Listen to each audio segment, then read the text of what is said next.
Magandang araw sa inyong lahat. Welcome back na naman sa channel ko. Ngayon may ibabahagi na naman ako na panibagong ritual.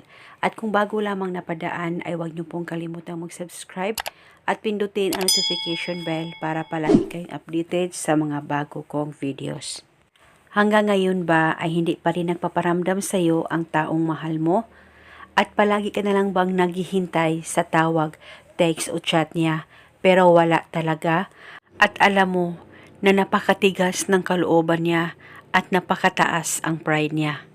Kaya gawin mo itong ritual na ituturo ko sa inyo ngayon nang sa ganun siya ay mapaparamdam sa iyo ngayon mismo at makapag-usap na kayong dalawa.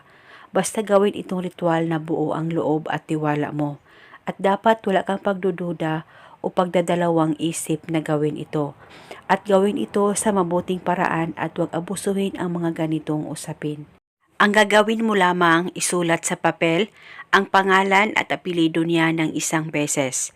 At sa ibaba isulat mo ang kanyang contact number o kahit na anong contacts na meron ka sa kanya. At pagkatapos kumuha ka lamang ng isang hiwa ng luya at ilagay ito sa papel na sinulatan mo at balutin mo lamang ang isang hiwa ng luya sa papel. At nang mabalot mo na ito, hawakan mo muna ito, ilagay ito sa palad mo at kimkimin mo ito ng mabuti, ipikit ang mga mata mo, mag-focus at mag-concentrate ka at banggitin mo lamang ang mga salitang ito.